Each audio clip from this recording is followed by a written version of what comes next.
Emang nggak ada jalan itu, kapalnya bubar, tapi jalannya masih ada orang jin. Lah kalau jalannya nggak ada, emang jinnya mati, Wulannya mati. Orang jinnya masih hidup di Bogor, Wulannya masih hidup di Depok. Ya nggak ada. Nama Wulan Permata kini tengah bersinar di dunia hiburan. Dengan talenta dan kerja kerasnya, Wulan telah menarik banyak perhatian publik, termasuk para bonda-banda yang begitu mengagumi sosoknya. Namun, akhir-akhir ini, perhatian tersebut justru mulai bergeser ke arah yang kurang sehat. Komentar-komentar negatif, gibahan yang tak berdasar, bahkan aksi tantrum di media sosial yang justru bisa menghambat perjalanan karier Wulan. Fenomena ini bukan hanya mencoreng citra sang artis, tapi juga memberi tekanan besar terhadap langkah profesionalnya. Dalam sebuah wawancara belum lama ini, Wulan sempat menyinggung bahwa ia merasa lelah bukan karena pekerjaannya, tapi karena omanggan-omanggan yang menyudutkan dari pihak yang justru seharusnya mendukung. Saya sayang bunda-bunda semua. Saya sadar saya tumbuh besar juga karena cinta dan perhatian kalian.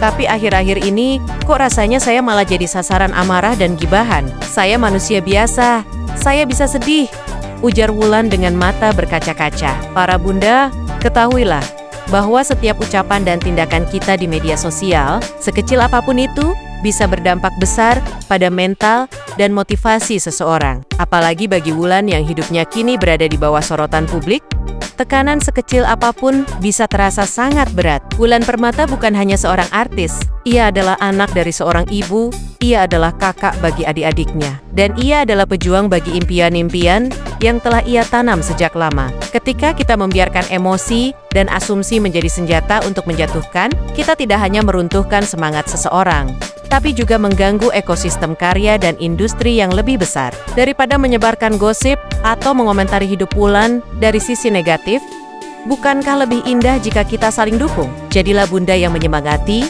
yang mendoakan, yang menguatkan. Karena apa yang bunda ucapkan dan lakukan akan kembali pada sosok Wulan sendiri. Bukan siapa-siapa yang menerima dampaknya, tapi Wulan sendiri yang harus menanggung beban dari ocehan yang tak berdasar. Mari kita ubah ruang digital ini menjadi tempat yang lebih sehat. Bunda-bunda bisa jadi kekuatan terbesar bagi Wulan, bukan ancaman paling menyakitkan.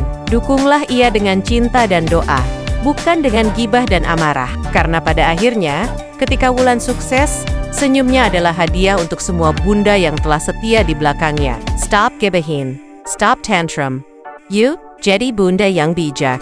Demi Wulan, demi kita semua.